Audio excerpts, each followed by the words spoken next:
أما بعد فأعوذ بالله من الشيطان الرجيم بسم الله الرحمن الرحيم إن الله وملائكته يصلون على النبي يا أيها الذين آمنوا صلوا عليه وسلموا تسليما اللهم صل على سيدنا وشفيعنا وحبيبنا ومولانا محمد وبارك وسلم صلاة والسلام عليك يا رسول الله صلى الله تعالى عليك وسلم لا يمسهم فيها نصب وما هم منها بمخرجين نہ انہیں اس میں کوئی تکلیف پہنچے گی اور نہ وہ وہاں سے نکالے جائیں گے۔ اس سے پہلے جو آیات تلاوت ہوئی تھی ان آیات کریمہ میں جنت اور جنتیوں کا تذکرہ تھا۔ اب اسی حوالے سے یہ ارشاد ہو رہا ہے کہ جو بندہ جنت میں جائے گا انہیں وہاں پر نہ تو کوئی تکلیف پہنچے گی اور نہ جنتیوں کو جنت میں جانے کے بعد میں وہاں سے نکالا جائے گا۔ نعمتیں صحیح معنوں میں نعمت تبھی بن پاتی ہیں جبکہ اس نعمت کے اندر قرار ہو، کیونکہ اگر آپ کو کوئی ایک دن کے لیے کوئی بنگلہ رہنے کے لیے دے دے یا 100 سال کے لیے رہنے کے لیے دے دے، لیکن آخر اس میں سے پھر تم کو نکلنا ہو تو پھر وہ نعمت کوئی نعمت نہیں رہ جاتی اور اس کے اندر کوئی لطف نہیں رہ جاتا۔ ہر وقت یہ کھٹکا رہتا ہے، ہو سکتا ہے مجھے آج ہی یہاں سے نکلنا پڑے، ہو سکتا ہے کل نکلنا پڑے، یا چند سالوں کے بعد میں مجھے یہ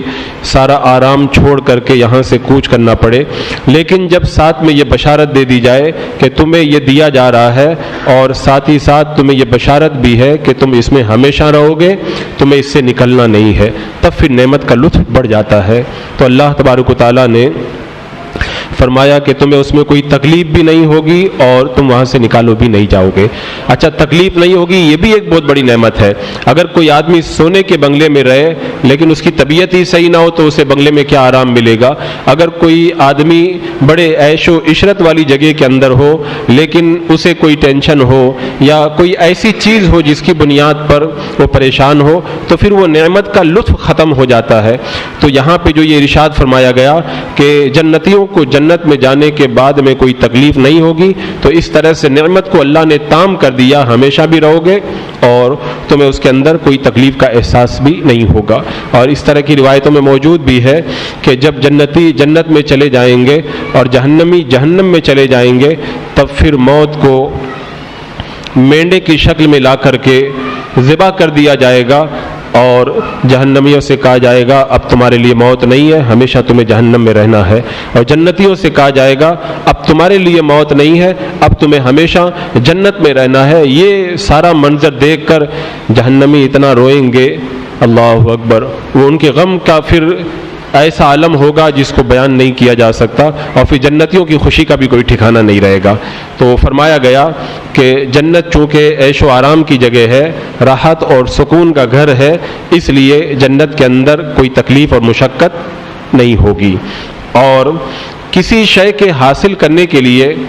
انہیں کسی قسم کی تکلیف اور مشقت بھی نہیں برداشت کرنا پڑے گا۔ یہاں پہ آپ کو کھانا ہے تو پہلے محنت کرنا پڑے گا، اگر یہاں پر تمہیں کوئی آرام پانا ہے تو اس کے لیے پھر کچھ مشقت اٹھانی پڑے گی، لیکن جنت کے اندر ایسا نہیں ہے، وہاں کی نعمتوں کو پانے کے لیے کوئی مشقت نہیں اٹھانی پڑے گی، جیسے دنیا کے اندر چل کے جانا پڑتا ہے یا محنت اور مزدوری کرنا پڑتا ہے، وہاں پر ایسا کچھ نہیں ہوگا۔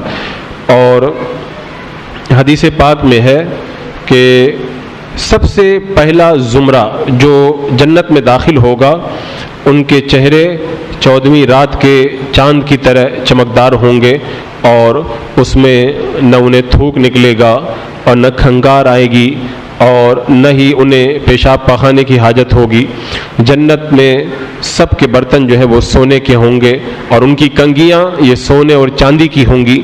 اور ان کی ہانڈیاں جو ہے بڑی خوشبودار ہوں گی اور ان کے پسینے سے بھی مشک کی خوشبو آئے گی، اور ہر ایک کے لیے وہ عورتیں ہوں گی جن کے حسن و جمال کا یہ عالم ہوگا کہ ان کی پنڈلیوں کی ہڈیوں کا جو ان کی پنڈلیاں جو اندر سے جو ہڈیاں ہوں گی گوشت کے اندر سے نظر آئیں گی، اتنے زیادہ جو ہے وہ اللہ تبارک و تعالیٰ انہیں چمک دمک عطا فرمائے گا۔ اور پھر حدیث پاک کے اندر احادیث میں جنت کی ان نعمتوں کا تفصیل سے ذکر کیا گیا تو فرمایا کہ جنتی جنت کے اندر کوئی تکلیف نہیں اٹھائیں گے۔ ہاں ایک روایت میں یہ ہے کہ جنت کے اندر تسبیح و تہلیل اندازوں پر ہوگی، یعنی وہاں پر رات دن تو ہوں گے نہیں، کیونکہ رات اور دن کا معاملہ یہ سورج اور چاند کی گردش سے متعلق ہے، اور وہاں پر سورج اور چاند کی کوئی گردش ہوگی نہیں تو رات دن بھی نہیں ہوں گے، تو وہاں پہ جو جنتی اللہ کا ذکر کریں گے وہ ایک اندازے سے ہوگا۔ اور جنت کے اندر جو اللہ کا ذکر کریں گے جنتی تسبیح تہلیل وغیرہ، یہ دنیا کی طرح نہیں ہے۔ دنیا میں ہم مکلف ہیں اور دنیا کے اندر جو ہے وہ بندہ جو یہ کام کرتا ہے تو بعض احکام اس کے لیے واجب کے درجے کے اندر ہوتے ہیں، لیکن جنت کے اندر یہ ساری چیزیں واجب نہیں ہوں گی، اور اسی طرح جنت کے اندر بندہ جب اللہ کا ذکر کرے گا تو اس کا مکلف نہیں ہوگا، بس وہ ان کے لیے راحت اور سکون کا سامان ہوگا۔ اور جنت میں چونکہ بندوں کے دل یہ اللہ کے نور سے معمور ہوں گے اور ان کی آنکھیں دیدار الہی سے مسرور ہوں گی، اس لیے پھر وہاں کی نعمتوں کا جو ہے وہ لطف اور بھی زیادہ بڑھ جائے گا۔ اس کے بعد میں رب تبارک و تعالیٰ نے ارشاد فرمایا کہ نبی عبادی انی انا الغفور الرحیم، یعنی جب پچھلی آیات میں جہنم کا تذکرہ کیا گیا تو کچھ صحابہ کرام کو جو ہے وہ اللہ کا خوف ایسا طاری ہوا، وہ خوف سے لرزنے لگے، تو اللہ تبارک و تعالیٰ نے یہ آنے والی آیات نازل فرمائی، نبی عبادی انی انا الغفور الرحیم، یعنی میرے بندوں کو خبر کر دو کہ صرف میں ہی بخشنے والا رحم کرنے والا ہوں۔ اور فرمایا وَأَنَّ عَذَابِي هُوَ الْعَذَابُ الْأَلِيمُ، اور بے شک میرا ہی عذاب دردناک عذاب ہے۔ اور ایک روایت میں یہ ہے اللہ کے رسول علیہ السلام کا گزر ہوا، کچھ صحابہ کرام ہنس رہے تھے، میرے آقا نے انہیں اللہ کا خوف دلایا، میرے آقا علیہ السلام جب چلے گئے صحابہ خوف سے لرز گئے، اللہ کے رسول علیہ السلام پھر پلٹ کر کے آئے اور کہا کہ اللہ نے یہ آیتیں اتاری ہیں کہ میرے بندوں کو بتا دو کہ میں بخشنے والا مہربان ہوں۔ تو اس طرح اللہ تبارک و تعالیٰ نے انہیں راحت اور تسلی عطا فرمائی جو دل خوف سے لرز رہے تھے۔ تو اللہ تبارک و تعالیٰ کا یہ بڑا کرم ہے کہ رب نے جہاں اپنے عذاب کا ذکر کیا وہیں پر اپنے جو ہے وہ بخشش کا بھی تذکرہ فرمایا، اس لیے کہ اگر صرف عذاب کا تذکرہ ہوتا، بخشش اور مغفرت کا ذکر نہ ہوتا تو بندوں کا دنیا کے اندر رہنا جو ہے وہ بالکل بڑا مشکل ہو جاتا۔ حضرت زکریہ علیہ السلام نے حضرت یحییٰ علیہ السلام کو ہر وقت مغموم دیکھ کر کے اللہ کی بارگاہ میں عرض کیا تھا، کیونکہ حضرت یحییٰ علیہ السلام یہ خوف الہی سے بہت رویا کرتے تھے، اتنا رویا کرتے تھے کہ ان کے جو رخسار تھے یہ ان کا گوشت گل گیا تھا اور اندر کے دانت جو ہے وہ باہر سے نظر آتے تھے، تو ان کی ماں جو ہے وہ یہاں پر کچھ کپڑا اور یا چمڑا وغیرہ باندھ دیتی تھی تاکہ اندر سے دانت نظر نہ آئے، اس قدر خوف الہی سے رو رو کر کے انہوں نے اپنا گوشت گلا دیا تھا۔ تو حضرت زکریہ علیہ السلام نے اللہ تبارک و تعالیٰ کی بارگاہ میں عرض کیا، مولا کہ میں نے تجھ سے بیٹا مانگا تھا اور اس لیے مانگا تھا تاکہ میرے لیے راحت کا سامان ہو، لیکن اے اللہ اب تو اس کے غم کو دیکھ کر میں بھی غمگین ہوں۔ تو اللہ تبارک و تعالیٰ نے جواب میں ارشاد فرمایا، اے زکریا تم نے مجھ سے ولی مانگا تھا اور جو میرا ولی ہوتا ہے وہ ایسا ہی ہوا کرتا ہے، یعنی اللہ والوں کی شان یہی ہوتی ہے کہ وہ اللہ والے خوف الہی سے رویا ہی کرتے ہیں۔ تو تم نے بیٹا مانگا تھا، لیکن کیسا بیٹا مانگا تھا؟ اب میرا ولی مانگا تھا تم نے، اور جو میرا ولی ہوگا پھر وہ ہنسے گا کہاں، وہ تو پھر ہر وقت میرے خوف سے روتا ہی رہے گا۔ اور یہ صوفیاء کرام نے فرمایا کہ خوف اور امید یہ دو بازو ہیں جن کے ذریعے بندہ روحانی فضاؤں میں اڑتا ہے۔ اگر صرف خوف ہی خوف ہو تو پھر بندہ نہ کھائے گا پیے گا نہ شادی کرے گا، کچھ نہیں کر پائے گا، اور اگر صرف امید ہی امید ہو تو پھر امیدوں کے عالم میں بندے کا حال یہ ہو جاتا ہے۔ حدیث پاک میں آتا ہے اگر بندے کو اللہ تبارک و تعالیٰ کی رحمت کا اندازہ ہوتا تو کسی حرام کو نہیں چھوڑتا، سارے حرام کام کرتا بندہ کہ اللہ تو بڑا مہربان ہے، یعنی جو ہر برائی کا وہ ارتکاب کرتا کیونکہ اسے یقین ہوتا کہ اللہ تبارک و تعالیٰ بخشنے والا ہے۔ اور فرمایا اسی طرح اگر بندے کو اللہ تبارک و تعالیٰ کے عذاب کا علم ہو جائے تو اپنا گلا گھونٹ کے مر جائے، یعنی عبادت الہی میں اتنا مصروف ہو جائے کہ ایک لمحے کے لیے بھی اپنے آپ کو آرام نہ دو، آرام نہ دے۔ تو یہ خوف اور امید دونوں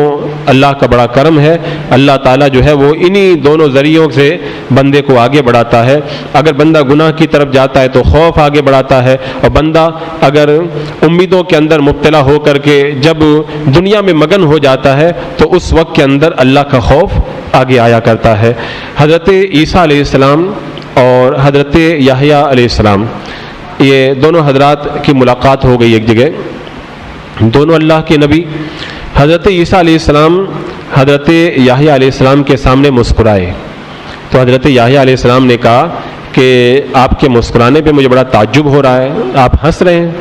تو آپ اللہ تبارک و تعالیٰ کے عذاب سے اتنا بے خوف ہیں؟ تو حضرت عیسیٰ علیہ السلام نے فرمایا کہ آپ کو میں غمگین دیکھ رہا ہوں، کیا آپ کو اللہ تبارک و تعالیٰ کی رحمت سے امید نہیں ہے؟ دونوں کی باتیں بڑی پیاری تھی۔ ایک مسکرا رہا ہے تو دوسرا فرماتا ہے کہ تم جو ہے وہ مسکراتے ہو، کیا اللہ کے عذاب کا ڈر نہیں؟ اور دوسرا جو ہے وہ اللہ کے خوف سے لرز رہا ہے، تو دوسرا اس سے کہہ رہا ہے کہ کیا تمہیں اللہ کی رحمت سے امید نہیں؟ دونوں حضرات نے یہی مشورہ کیا کہ ایسا کرتے ہیں، اللہ تبارک و تعالیٰ کے حکم کا انتظار کرتے ہیں کہ کیا اللہ کی بارگاہ سے فیصلہ ہوتا ہے۔ تو پھر اللہ تبارک و تعالیٰ نے وحی نازل فرمائی اور پیغام بھیجا کہ آپ دونوں میرے محبوب ہو، اور آپ دونوں کا جو میرے ساتھ میں گمان ہے وہ اچھا گمان ہے۔ یعنی رب تبارک و تعالیٰ نے یہ بتا دیا کہ جو بندہ میرے خوف سے لرزتا ہے وہ بھی میرا پیارا بندہ ہے، اور جو بندہ میری رحمت سے امید رکھتا ہے وہ بھی میرا پیارا بندہ ہے، لیکن خوف کے مقام میں خوف ہونا چاہیے، اور جو ہے وہ امید کے مقام میں امید ہونا چاہیے۔ اور یہ بات میں ہمیشہ کہتا ہوں، اس سے پہلے بھی میں نے کئی بار کہی کہ بندہ دنیا میں اللہ کے خوف سے لرزتا رہے، اور جب موت کا وقت آئے تو اللہ کی رحمت سے امید کے اندر ڈوب جائے، تاکہ جان نکلتے وقت میں کہیں اللہ کی رحمت سے نا امیدی نہ ہو جائے، اور نا امید ہو کر کے کہیں وہ کسی مصیبت میں گرفتار نہ ہو جائے۔ تو ساری زندگی اللہ کے خوف سے بندہ لرزے، اور جب موت کا وقت آئے تو پھر اللہ کی رحمت سے خوب امید رکھے، تو اللہ تبارک و تعالیٰ کی رحمتیں اس سے اپنے دامن کے اندر لے لے گی۔